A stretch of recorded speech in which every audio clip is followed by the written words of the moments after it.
Neil, it's great to be back here again. I haven't been here since the hill trial last year now, and I really love this place. How long have you been here living in, and working on the hills? I've been here about 45 years now. Aye. Came as a very, very young kid. Yeah. And how did you get into shepherding? I know it's all around us, but how did you? I don't know, I just always liked sheep. Always for a young kid wanted to go and work with sheep, and it's just led on from there. And did you leave school young, or were you very, very young when you started?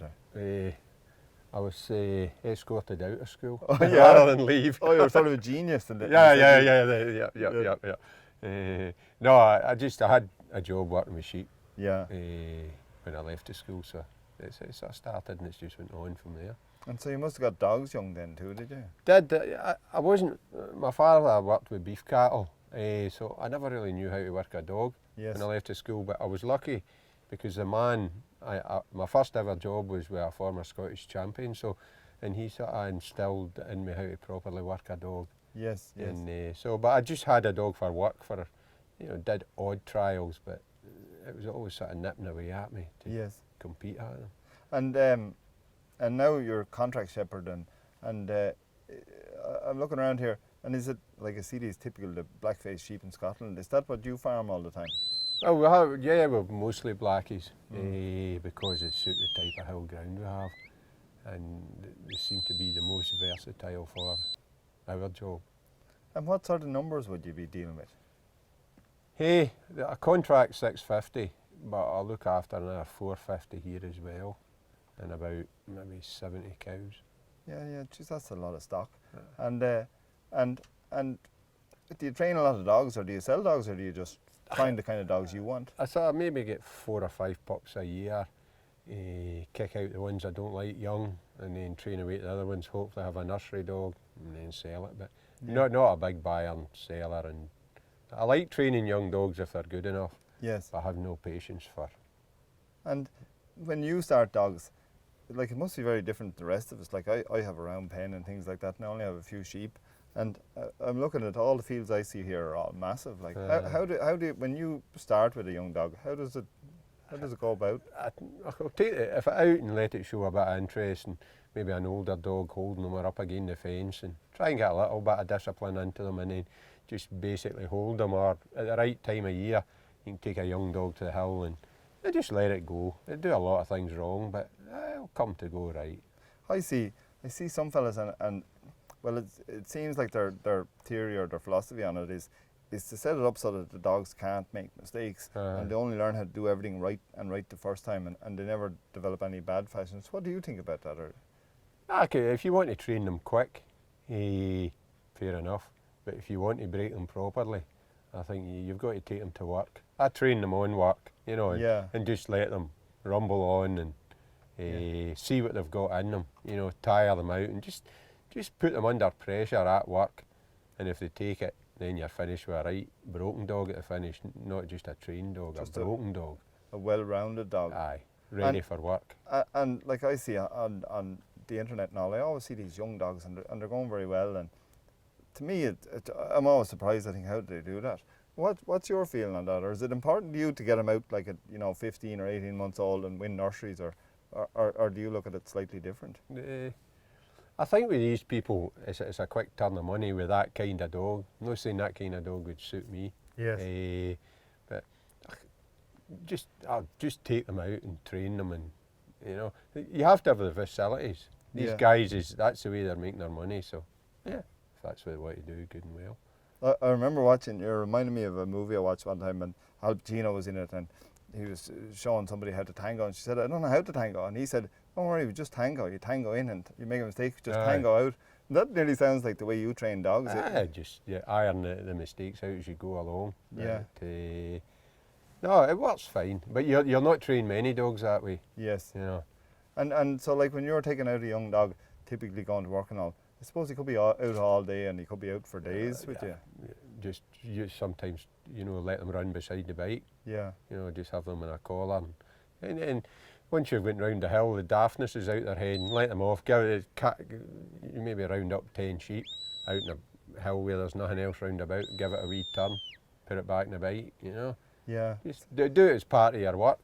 sounds like a lovely way to start a dog, and then the terrain and the conditions, they knock the silliness out of him fairly quick. If he gets it wrong and he has to do it a couple of times, he soon start to say, here, I'll just do it right in the first time. It certainly works, but maybe you don't think that if it's chase one down a glen and it'll not come out and you have to give it down and put it, you know. It's not so handy. I always find when I go to the hill that if I have something that isn't quite trained properly, I soon find out, and then I'm the one that gets the consequences having to clean it up. So I get me out training right then the next time. You don't put up with it. Yeah, you just learns you to be more careful and just think about more what you're doing. And do you need a different sort of a dog up here? What when you say a dog you like, a dog that you keep, what's he got that maybe, you know, that's important to you? To me, they've got guts and stamina, and I like a pushier dog, but more important, I could work with a weaker dog that would give you everything. I hate these dogs, you know, that look the part, and if the going gets tough, they lie down, they go to water, and they just they wouldn't run to the drop sort of style. If they get tired, that's my day over. No, I need tough dogs. So you're not looking for fair weather friends, and you need a fella put his money where his mouth is. That's it. I think I'm too thrown to work with these weaker. Please and thank you kind. Yes. And when you be lambing then, is it a thing, like I'm looking around at these hills and all, do you lamb out? Like, do you be having to catch shows with singles and things like that? Aye, out in the hill, aye. You need a dog that's about it, so a bit of balance. And, Well, see, and so they're real work dogs and all, but how does that relate to trialing then? How do you go out, like, I know that you compete there at top level trials, and I know that you competed in the world final and everything else, Supremes, a whole lot, but I mean, you seem to be a fella that likes a work dog at your core. How does it translate into trialling? I suppose you could say my dogs will not win as many trials as some other more prominent dogs, because they're more on their work. They disturb the sheep a wee bit more, you know, they're wee workman-like flanks. The sheep's not as relaxed with my dogs. And that's why you will lose some trials, but no, just keep them in right command and keep them slow moving, and that's why you can get away with these dogs smoother going, but you'll lose more trials because the sheep are no relaxed, because they know there's a dog behind them. Yes. That makes a difference. But you go to nationals with an extra sheep, bigger drives, and that's when these dogs start to come into their own a bit. And the further you go, international, supreme, then you just need that wee bit more.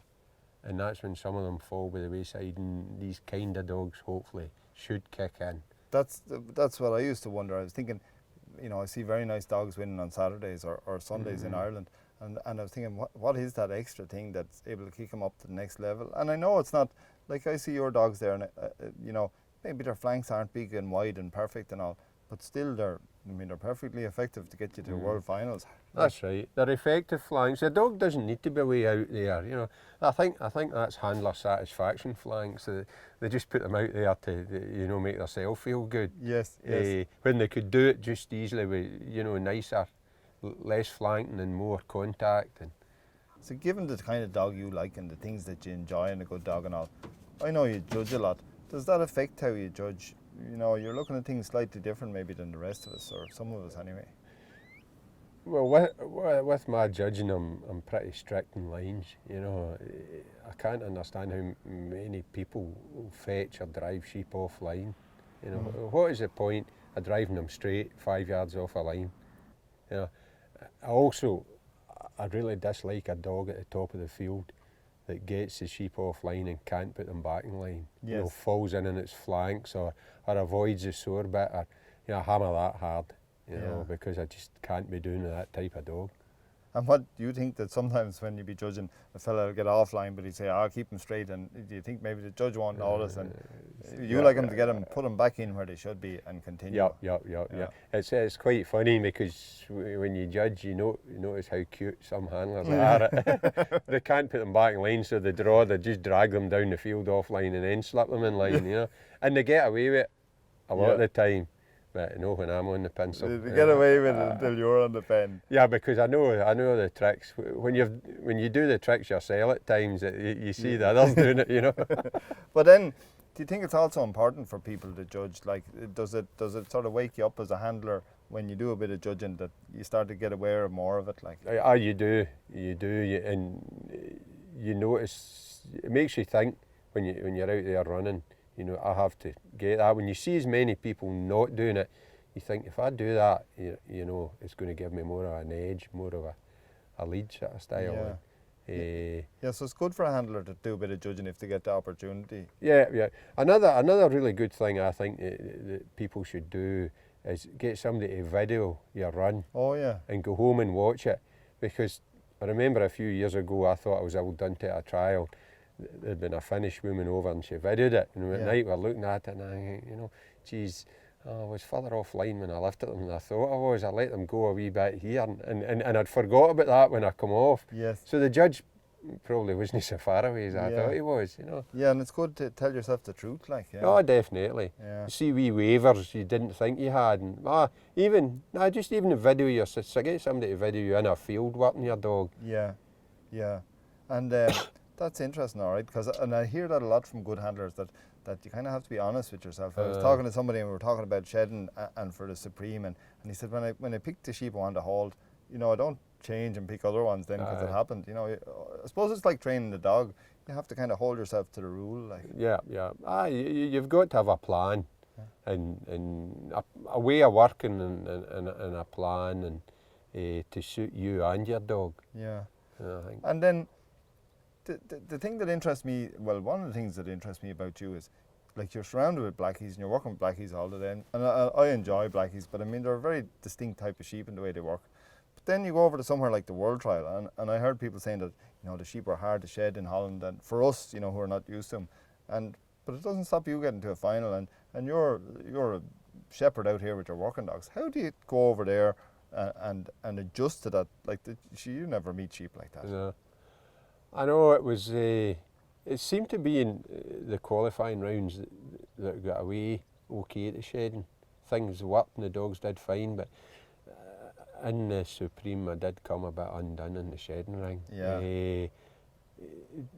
And it come back to haunt me, but it happened. And you were watching other guys before I shed there, and they were really chasing them away and everything, and I thought, my dog will shift them. But when I put my dog into shed, the sheep didn't like him, and they spread and went out the ring. And, you know, and the more I watched through the day, I thought I was wrong. Yeah. You know, can I get an ergo? Yeah. And so that's it. When you're watching, to prepare yourself, well, obviously in the qualifying rounds, but say back at the start of qualifying, you're watching other fellas handle, and did the sheep kind of give away their secrets then, how to read them, or what? I think you do. Well, I think you learn what not to do. Yes. You know, say, well, that's too many people's tried that and it hasn't worked. So yes. I'll give that one a buy, you know. Yes. And don't. I saw especially at the World some guys at the shedding try to be smart and you know, pulling their dog through a 6-inch gap, and then the sheep landed over the top. I saw one quite prominent dog gripping at that, and I thought, you know, you're a fool. Why did you even try that? You had a good kind of run. All you wanted to do was show off, so hell many. Yeah, that's interesting now, because I was wondering how you were able to adapt. I'm always conscious though with you that, like, you're a shepherd and you're up here, and I've repeated that a good few times, but really, like, you're getting a little bit like chalk and cheese with a lot of other handlers I can think of. And when you're at the World Trial, or Supremes or Internationals or Nationals for that matter, do you think we're starting to lose fellas like you out of this? Like, can you think of many fellas like yourself that we see up there at top levels, or you know, at Nationals? Are there many boys like you around? I think you're maybe right. There's more professionals, as we would call them. You know, the sheep's only there to train the dogs on. You know, they're not. I would class myself a shepherd and then a sheepdog handler. You know, my stock is important to me, that they've to be fit and healthy and properly looked after, and my dogs are there to do my job with the stock. But the sheepdog trialing is like a competition I enjoy with my dogs, just to see how good I've got them. A day off to benchmark yourself. Yeah. But my work and my livestock is still the most important thing. That's why they're here. Yeah. You know. And well, of course, the one other fellow I can think of there that we're going to see is Ricky Hutchinson, and he's a good sheep man as well and all. But the emphasis seems to be going away from that. And do you think that the sort of dogs that we have now, like, I always think of Scotland and shepherds and these big open places and good dogs. Do you think those sort of dogs, we're going to see less and less of them? Is the breed going to change in the next 10 or 20 years, do you think? Or will there be anything negative, or is it a good thing if it changes even? What do you think? I think we don't want to lose the dogs with natural working ability, natural power. I don't mean dogs that's flying about and chasing. I mean natural, steady power. We don't want to get down this road too far of flanky, nice, prick-eared, smooth-coated dogs. But the big problem is, like these kind of dogs, many a farmer will never have their dog sheep through the week, and then they go to bring them in, so they let the dog off, and they have to be able to work it. So these strong dogs would just take over on them, and there'd be hoarse shouting at them.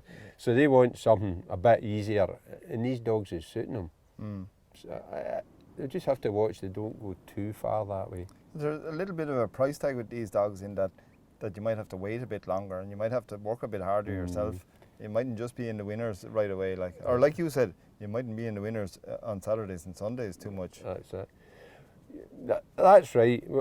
For my lifestyle, my work and that, they suit me, and I'm probably not the easiest person for my dogs to work with, because I expect a lot of them. Yes. I don't have a lot of dogs, but the ones that's there have to do everything. They're in the pens and shifting the cattle, and so they're not just trial dogs. But if my circumstances changed and I had 400 sheep to look after and I needed to supplement my income, I would work with the kind of dogs too. I'd always have this kind for my work. Yes. But if I wanted to train and make money at dogs, I would work with that easier kind, because you can turn the money far quicker. And the fellow who gets them is not going to have too many problems. You're not going to get them on the phone as much, because they're not fighting them. Yes. It's just horses for courses, really. And so it's not long now. Well, I hope you do really well now. The national will be up soon, and I hope we'll have you in Ireland at the international. But we have this competition with Away with Dogs, and you're in with some fairly serious competition. I know you've met most of those boys before, and you've met Yaron and the likes of Derek Fisher and Sergio and all these boys in competitions. But you're completely different in my opinion. How do you think, and as the only Scotsman, what do you think you can bring to the competition there? Or how, well, I suppose it's a little bit personal, you don't want to say too much, but how could your strategy, do you think, maybe give you a better result? It's hard to answer that. You just go down and give it your best. You probably have a plan. And I remember my first international, I got to Supreme, and I said to an old Scottish, a real good handler, I says, I don't know if I have a chance of beating these boys out here. He says, listen son, they have to beat you as well. And that stuck in my mind, So it's not long now, and have you decided who you're going to run? I think I'll have to run Sweep. Yeah. I know him. I know him inside out. The other dog's newer to me, and I'm not saying I don't trust him, but he's not broken. He's not fully on my wavelength. So I can put Sweep into places and get him out that I couldn't do with other dogs. So. In fairness, when you're after winning the national and being in the semis of the world and all, you must know him inside out there. Yeah. And I've got to give him credit, so no, I'll give him a go. Well, thanks very much for meeting us again, Neil. Cheers. And, I really look forward to seeing him in it. Yeah, thanks very much.